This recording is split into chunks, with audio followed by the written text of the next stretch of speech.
Tiago de Oliveira, estou aqui na Fortaleza São José da Ponta Grossa, um símbolo da defesa da ilha de Santa Catarina.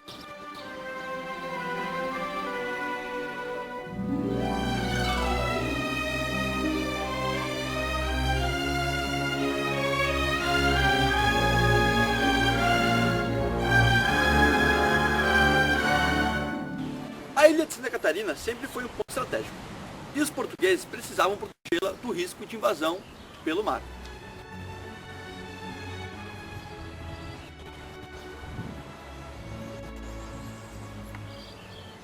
Para isso, o brigadeiro português José da Silva Paes ordenou a construção em 1739 de um sistema defensivo para a ilha composto pelas fortalezas de São José da Ponta Grossa, Santa Cruz de Anhatomirim e Santo Antônio de Ratones. A ameaça de invasão era constante. No dia 24 de fevereiro de 1777, a Armada Espanhola foi vista no horizonte. Os portugueses nada puderam fazer. Os espanhóis desembarcaram em Canasvieiros e tomaram a ilha de Santa Catarina. A questão é, a ilha de Santa Catarina estava preparada para defender-se de uma ameaça vinda do mar durante a Segunda Guerra Mundial?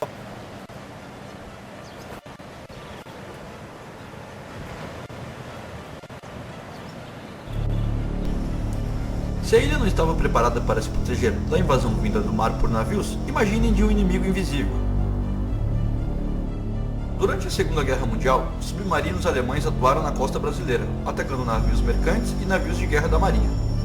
Algumas estimativas apontam que em torno de 150 submarinos se aproximaram da costa brasileira, mas não há nada que comprove essa informação. O que se sabe de fato é que 9 submarinos alemães estão submersos em águas brasileiras. Em Santa Catarina, tem-se a informação de um submarino afundado, e está muito próximo de Florianópolis. É o U-513, comandado pelo capitão Guggenberger. Astuto e ofensivo, este comandante, juntamente com o U-513, afundou várias embarcações, sendo finalmente vencido por uma aeronave americana, no dia 19 de julho de 1943. Estou aqui na Praça 15 de Novembro, ponto de encontro dos moradores do centro da ilha de Santa Catarina.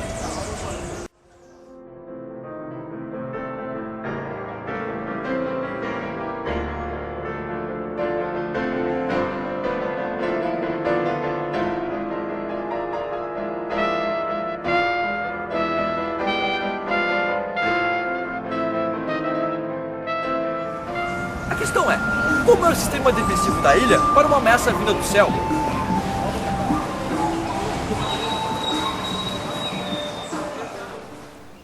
Apesar de não ter ocorrido nenhum bombardeio aéreo na ilha de Santa Catarina, houve durante a guerra algumas simulações para preparar a população.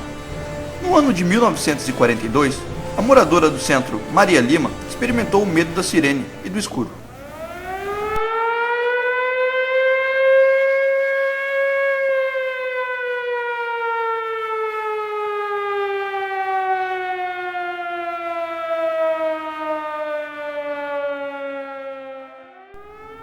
Nessa época havia simulação de bombardeio aéreo. Ah, quem é que dizia que eu atravessava a rua? Minha mãe me chamava para fechar as janelas. Não podia passar nenhuma luz. E aquela sirene. Quando tocava aquela sirene eu ficava apavorada, achando que os alemães iam me pegar. A mãe tinha que vir me buscar, porque eu tinha um medo desgraçado deles. Era a sirene. Todos tinham que se recolher, fechar a casa e apagar a luz. Professora, como funcionava o sistema defensivo no centro da ilha durante a Segunda Guerra Mundial? Bem, durante a Segunda Guerra Mundial, a polícia política fez com que montou um sistema chamado defesa passiva antiaérea.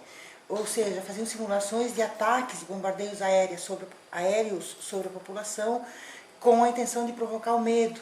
Porque, na verdade, nunca houve ataque aéreo sobre Florianópolis e nem a Segunda Guerra aconteceu aqui, enquanto fronte, enquanto campo de batalha.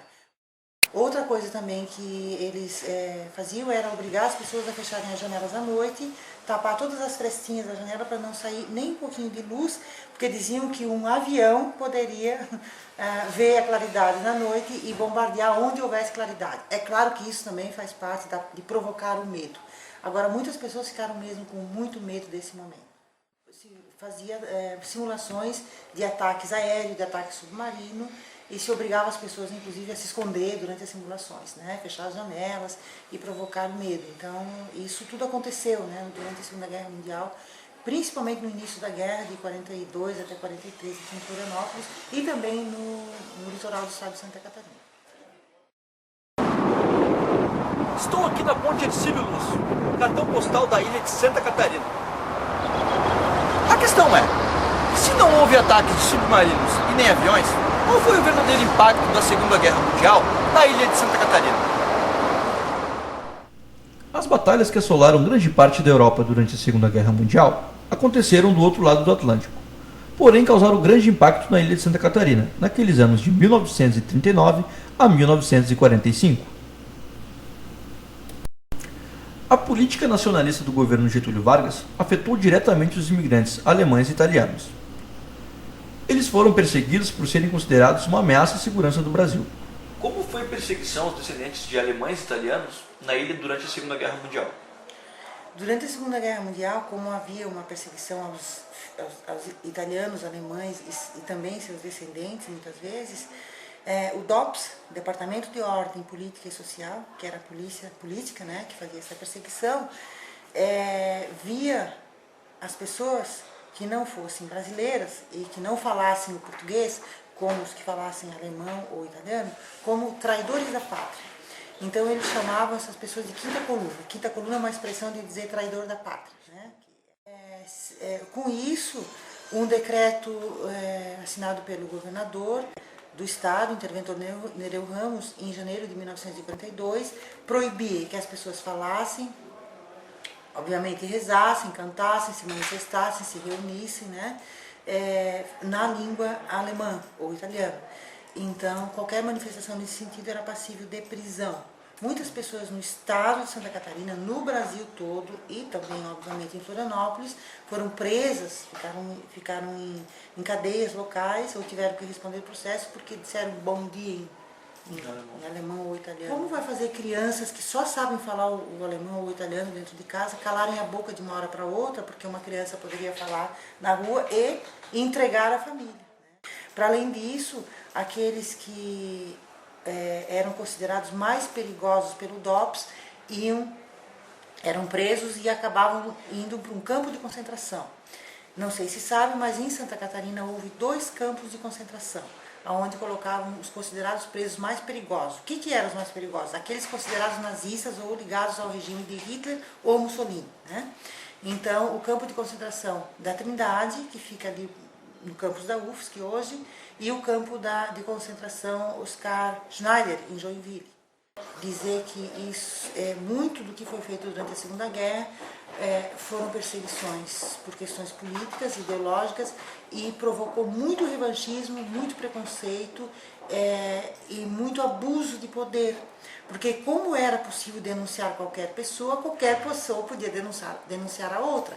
Então muitos brasileiros que não eram ítalo-germânicos se sentiram no direito e no dever de denunciar o vizinho, de denunciar, né, a vizinha, de denunciar as pessoas, o professor, a professora. Houve políticos que se denunciaram. Foi por isso que eu chamo de uma outra guerra.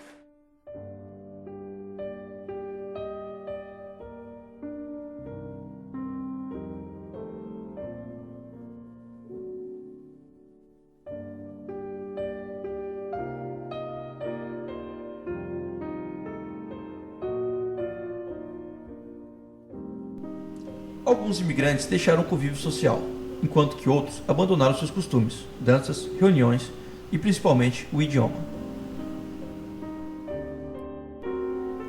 Com medo, foram obrigados a silenciar